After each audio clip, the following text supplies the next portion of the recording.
Hey everyone, it's August, and that means we have some new LEGO Star Wars sets to talk about. There have been 9 new sets released, and in this video I will be going over all the new sets and what they offer, as well as ranking them from worst to best. We'll start here at the bottom with the Creative Playdroid Builder Set, 75392. This will retail for $100 and it'll have 1,186 pieces. This set includes instructions to build some famous astromechs like R2 and Chopper, and on top of that, I think the idea is for kids to be able to mix and match parts and pieces and accessories to make their own droids. There is a 25th anniversary figure included here as well, and that is young Leia with Lola.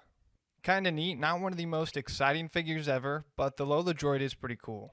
I don't want to discredit this set too much. It seems fun, but I personally would never choose it over a more traditional set. Number 8 is the Dark Falcon, set number 75389. It'll retail for $180 and it'll come with 1,579 pieces. This set is essentially just a recolor of the traditional Falcon and not much else. I can see the appeal of the set. The interior has some fun little details going on, but aesthetically the ship's dark look just isn't for me. However, the minifigures are where this set shines. Beach Luke is awesome and fun. The Jedi Vader is easily the standout here. The next figure is Bounty Hunter C-3PO. He's kind of boring. The only difference is really the red eyes and then this dark gray arm. Darth Dev is a new character in this set, and I'm not sure how he fits in the picture, but I can say he has some great prints and great detail to him. Finally, Darth Jar Jar is here, and it's so funny to see him actually make it into a real set. Not in a million years would I think we ever see him in an official set. Darth Rey is the final figure, and it's alright. Definitely the character I care the least about. Looking at the overall set though, honestly, I just don't care for it. A couple of the figures like Darth Vader, Jar Jar, and Luke are nice, but they're the only parts of the set that really have any draw for me. I know some of you feel different and will probably still pick it up day one, but that's just not me. Next at 7 is the Sarlacc Pit, set number 75396. It'll retail for $80 and come with 558 pieces. Right away you'll probably be able to tell that piece count is a little lighter than it probably should be. What you get here is a desert skiff that looks as good as ever, and below is the most complete and accurate Sarlacc Pit ever produced. The figures here are Boba, Luke, Han, Chewie, Lando, and 9 Nub for the anniversary figure. A decent lineup, all the figures look great, but 9 Nub definitely takes the cake here. They really knocked it out of the park with him. All the components for a great set are here, but since this set's reveal, it has seen copious amounts of ridicule from people for being overpriced. And, well, I have to agree. What you get just doesn't seem to be worth your dollar. I would have loved to see a second skiff included with a couple extra figures, and that definitely could have fixed that huge pricing problem. That's the set's biggest roadblock, so I highly recommend waiting because I'm sure there's going to be some deep discounts in this set's future. The 6th spot is taken by Jedi Bob Starfighter. The set number is 75388. It'll retail for $40 and come with 305 pieces. This Starfighter is really good, and it's very similar to Obi-Wan's, which is out right now. But it has a few extra attachments. I'm indifferent on these added pieces. They aren't really a positive for me, but they don't bother me either. So it's definitely a good build, but just nothing that jumps out at me. The figures here are a Calamari in Clone Trooper armor, as well as a Gonk droid, and they're both kind of interesting, but the big sell here, of course, is Jedi Bob. He looks exactly like he did back in 2002, and it's great. I really love that they're going back and giving this fan favorite character his own set.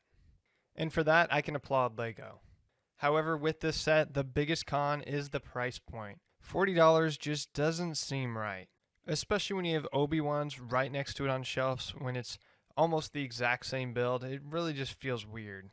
Overall, it's a fine set, but just not quite what I hoped for. In 5th place is the Onyx Cinder.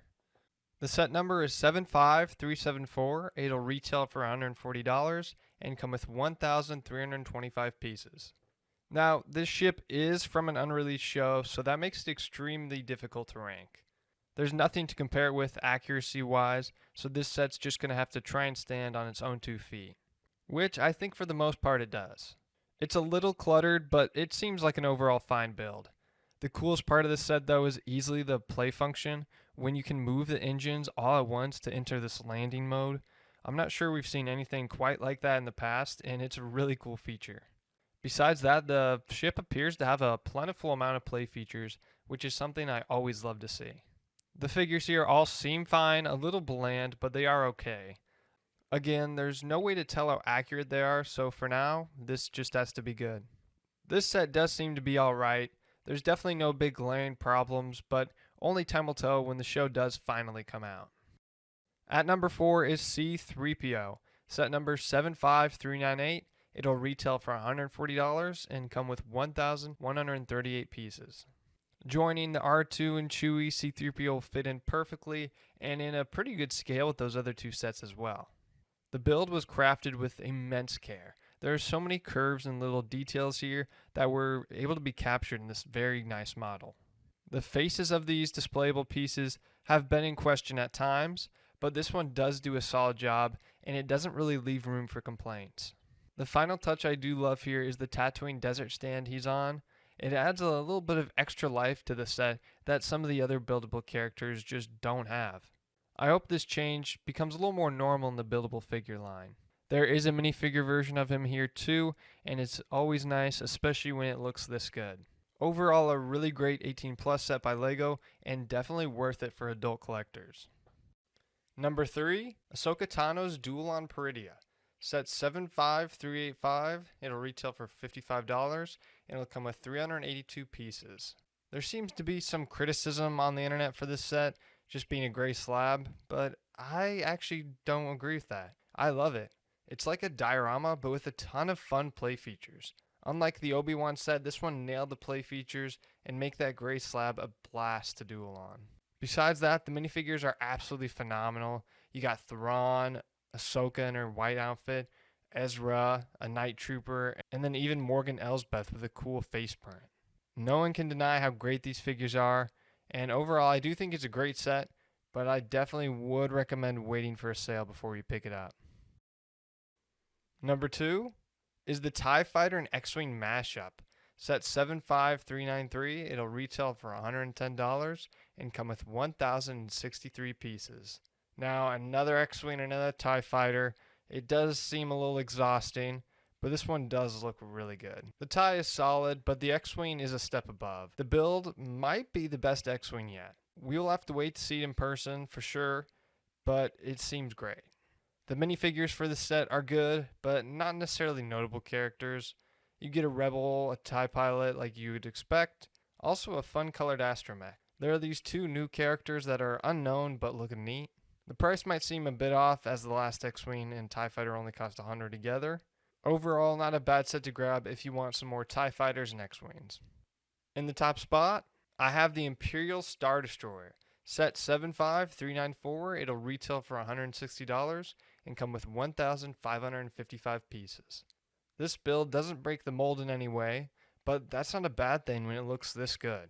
I will say those smooth tiles and extra details on top do seem to have come at the expense of the size of the ship. From what we've heard and seen, it sounds like it's going to be 2 studs shorter in length, and that's not the end of the world, but I'm definitely not a fan of the downsizing. Besides that though, there are no complaints.